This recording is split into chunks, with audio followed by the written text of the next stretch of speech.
Eden gardens లో జరిగిన high voltage match లో ముంబైపై కోల్కతా నైట్ రైజర్స్ విక్టరీ కొట్టింది. ఉత్కంఠంగా సాగిన మ్యాచ్ లో 4 వికెట్ల తేడాతో అదిరిపోయే విజయాన్ని నమోదు చేసింది. ముంబైను మట్టి కరిపించిన కేకేఆర్ ప్లే ఆఫ్స్ రేస్ ను మరింత ఆసక్తికరంగా మార్చేసింది. హోమ్ గ్రౌండ్స్ లో కోల్కతా నైట్ రైడర్స్ రెచ్చిపోయింది.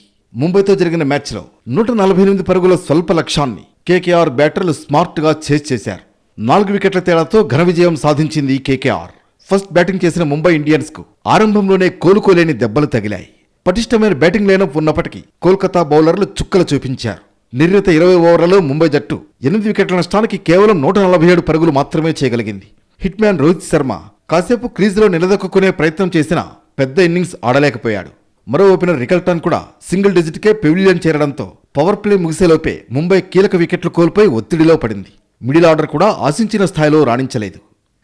148 పరుగుల స్వల్ప లక్ష్యంతో బరిలోకి దిగిన కోల్కతా నైట్ రైడర్స్ కు శుభారంభం దక్కలేదు.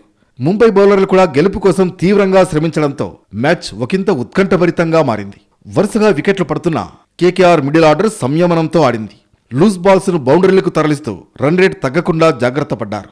చివరి ఓవర్లలో మ్యాచ్ ఉత్కంఠగా మారిన కోల్కతా బ్యాటర్లు ఏమాత్రం తడబడలేదు. 18.5 ఓవర్లోనే 6 వికెట్లు కోల్పోయి 148 పరుగులు చేసి విక్టరీ కొట్టింది. మొత్తంగా చూస్తే ఈ మ్యాచ్లో కోల్కతా నైట్ రైడర్స్ అటు బౌలింగ్లోనూ ఇటు బ్యాటింగ్లోనూ పూర్తి ఆధిపత్యాన్ని ప్రదర్శించింది. ఈ విజయంతో కేకేఆర్ అభిమానులు పండుగ చేసుకుంటున్నారు. లీగ్ స్టేజ్లో కీలకమైన సమయంలో సాధించిన ఈ గెలుపుతో కేకేఆర్ ఖాతాలో 13 పాయింట్లు చేరాయి. Defending champion Chennai super Kings ను కిందకు నెట్టేసి నైట్ రైడర్స్ 6వ స్థానానికి దూసుకెళ్లింది. ప్లే ఆఫ్స్ రేసును కేకేఆర్ మరింత ఆసక్తికరంగా మార్చేసింది.